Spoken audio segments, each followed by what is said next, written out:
মমতাজের কাম শেষ। আমার বহুবু মমতাজ আজ কোথায় পালাইছে, উল্টা পাল্টা নাচ দেখাইয়া সংসার নষ্ট কইরাছে। আমার বুবু মমতাজ আজ কোথায় পালাইছে। আরে মমতাজের বাহার কি? ওই যে সর্বপ্রথম একটা গায়ক বলছিল যে আল্লাহ রসুল গান গাইতে গাইতে ঘুমা পড়ছিল।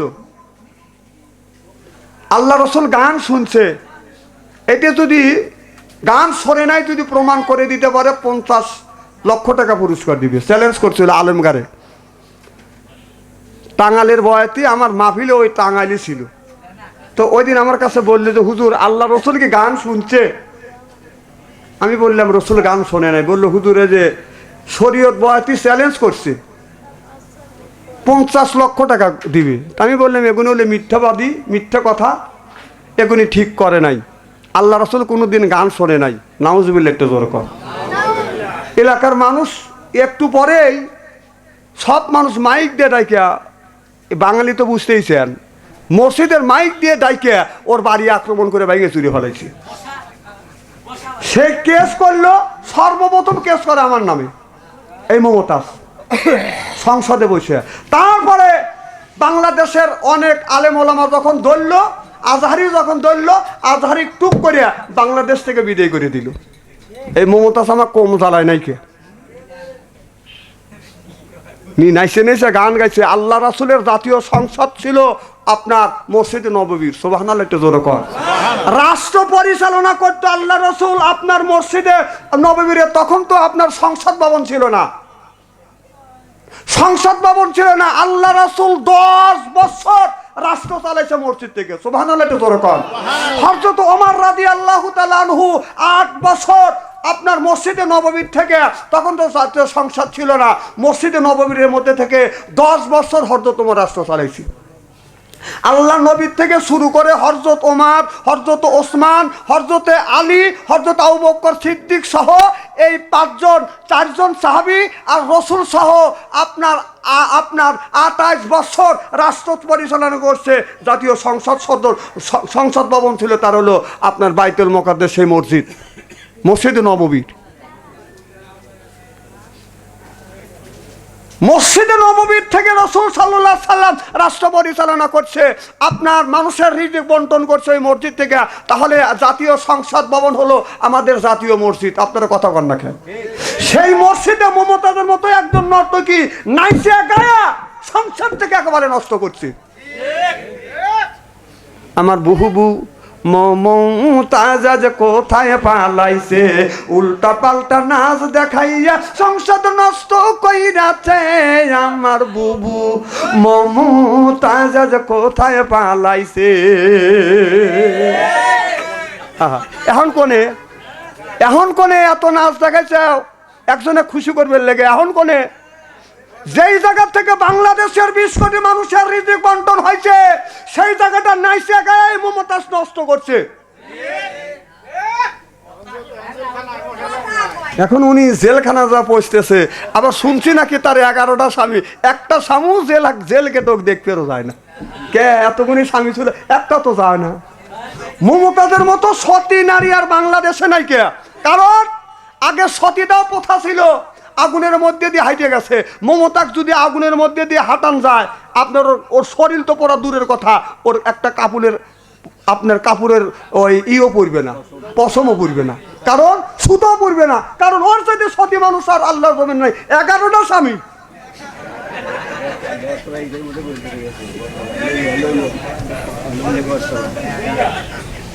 না খুব খারাপ লাগতেছে মনে হয়, তাই না? আহা, করো এখন আল্লাহ আল্লাহ করো, এখন আল্লাহ আল্লাহ করো, ওখানে নামাজ পড়ো। নামাজ তো পড়োই নেই, খালি মোল্লাকারে কইছে যা যে সমস্ত গান ও অশ্লীল গান বাজনা গাইছে। ও বলছে কি, বলবো কি একটু? না ফাটলে ওর মুখ ফাটবে, আমার কি? ও দেখেন কত বড় একটা সাংঘাতিক কথা কইছে। বলছে মোরগ মুরগি ফরজ গোসল করে নাই জীবনে, সেই মুরগির ডিম মোল্লা তুমি খাও দিয়া কোন বিদেনে রে। ডিম কি তুই খাস নেই? এই মমতাজ এত বড় খারাপ কথা বলছে। মোরগ মুরগি ফরজ গোসল করে নাই, এইটার জন্য ওর আত্মা ফাইটে গেছে। তুই মোরগ মুরগির মতো থাক গা, যা। আহা, মোরগ মুরগি ফরজ গোসল করে নাই জীবনে, সেই মুরগিটি মোল্লা তুমি খাও দিয়া কোন বিধানে রে। সাতনাইয়া পাতনি মোল্লা রে, মোল্লা গরো বাড়ি বাড়ি হিন্দু গোসের মিষ্টি খাওয়া কোন সরাই রাই রে। তুই হিন্দুর বাড়ির দই তুই খাইস নেই, তুই লাখ ডুবো ডুবো খাইছিস। উনি সরা দেখবে কোন সরাই খাওয়া যায় যাচ্ছে, তুই আমার কাছে আয়, তোর দেখা দেই। উনি বলছে মোল্লাদের চাট নাইয়া পাট নিয়ে মোল্লারে বলছে। আল্লাহ রসুল বলেছে এখানে তো ওলামাই কুফরান, যারা আলেমদেরকে গালি দেয় তার কিয়ামতের ময়দানে কাফের কাতে দাঁড়াইবে। তাহলে আমরা হলাম, আমরা আলেম, যারা আলেম তারা হলো পাটনি, আর যারা আপনার ওই নৌকা বয় তাদের কি বলে, পাটনি বলা হয়, মাঝি বলা হয়। আর আমরা সুয়ার রাখি। তাহলে দেখেন মমতাজ কত বড় খারাপ কথা কইছি। এখন তুমি কোনে তাই কাঁচাবোরের গাছে তুমি জাকি দিও না, এই ধরনের অশ্লীল গান বাজনা কয়া কয়া মানুষকে জাহান নামে তার প্রান্তরে নিয়ে গেছ। কথা কন।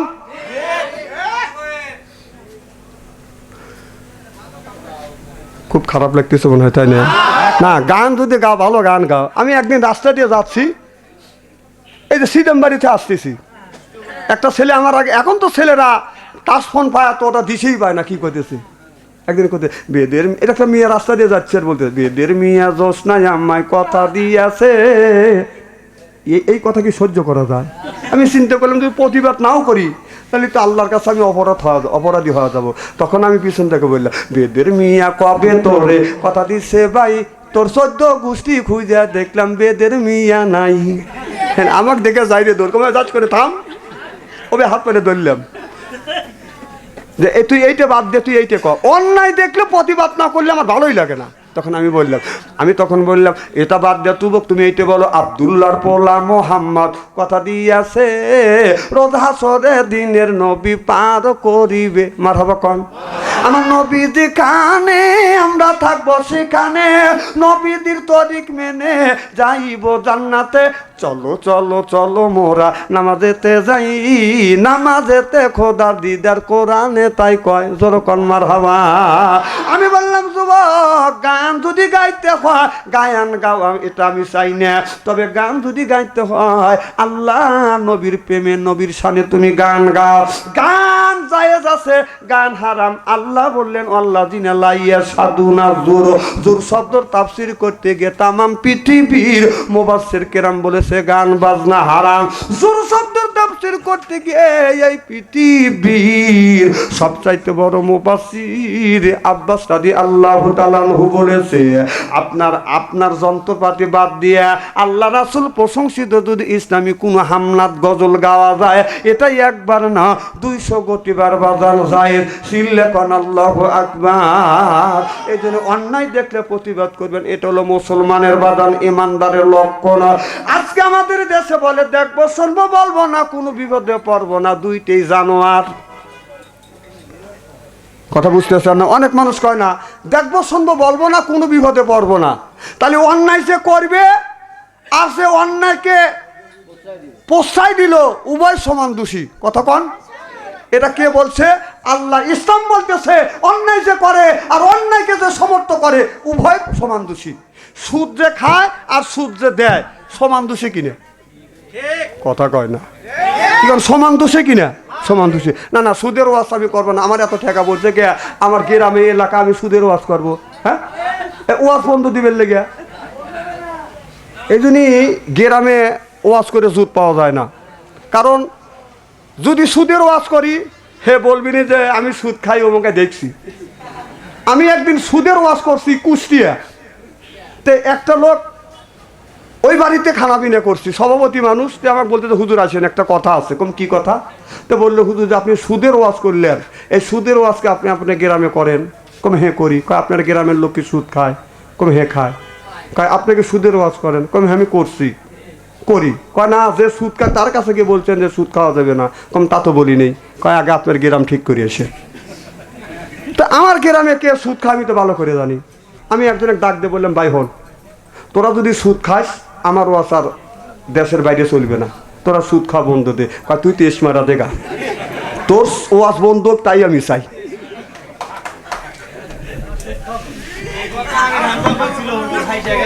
হ্যাঁ,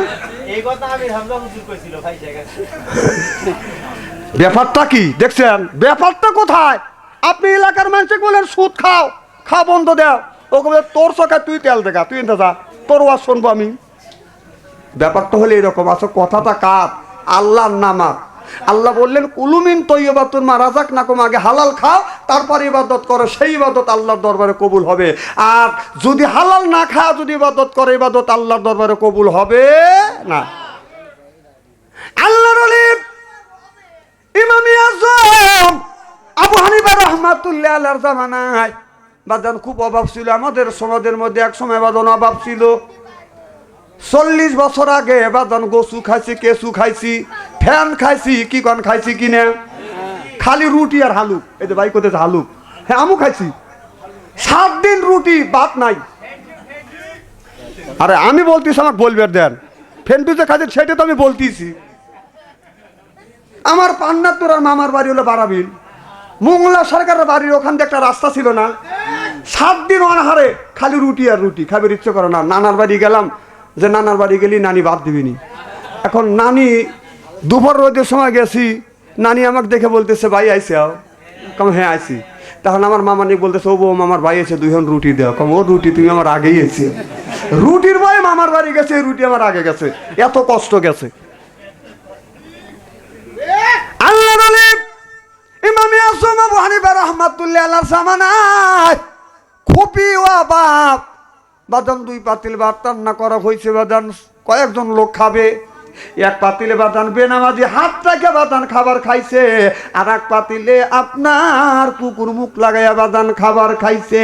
এখন ওই লোকটা মনে মনে চিন্তা করতেছে, 1 পাতিলে মুখ দিয়ে বাদান কুকুর খাইছে, আর 1 পাতিলে বেনামাজি হাত দিয়ে খাবার খাইছে। আপনারা বলুন, আপনার বেনামাজি ব্যক্তি যেই পাতিলে হাত দিয়ে খাবার খাইছে ওইটা খাওয়া জায়েজ হবে না, কুকুর যেই পাতিলে মুখ লাগা খাবার খাইছে সেইটা খাওয়া জায়েজ?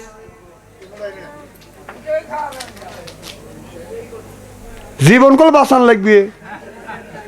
জীবন বাঁচানোর জন্য আপনার মরা গরু খাওয়াও জায়েজ আছে। আমার কথা কি বুঝতেছেন? সব মানুষ চলে গেল। আল্লাহর ওলি ইমাম আযম আবু হানিফা রাহমাতুল্লাহ আলাইহির কাছে যা বলতেছে, হুজুর ক্ষুধা লাগছে, অভাবের বছর, কিন্তু 2 পাতিলে ভাত রান্না করছি। 1 পাতিলে ভাত বেনামাজি ব্যক্তি আপনার হাত দিয়ে ভাত খাইছে, আর 1 পাতিলে কুকুর মুখ লাগাইয়া খাবার খাইছে। হুজুর কোন পাতিলের ভাত আমি খাবো?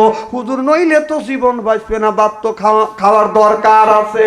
আল্লাহর ওলি ইমাম আযম আবু হানিফা রাহমাতুল্লাহ আলাইহি বললেন, বাবা কুকুর হলো পশু জিনিস, আর তার তো বাজানো অত জ্ঞান নাই। আর এই মানুষকে আল্লাহ জ্ঞান দিয়েছে, বায়ান দিয়েছে। বেনামাজি ব্যক্তি নামাজ পড়ে না, রোজা রাখে না, আপনার জীবন বাঁচানোর জন্য বেনামাজি যেই পাতিলে হাত দিয়ে খাবার খাইছে ওইটার চাইতে কুকুর মুখ দিয়ে যেই পাতিলে মুখ দিয়ে খাবার খাইছে ওইটা খায়া তোমার জীবন বাঁচাও। চিল্লা কন মারহাবা। তাহলে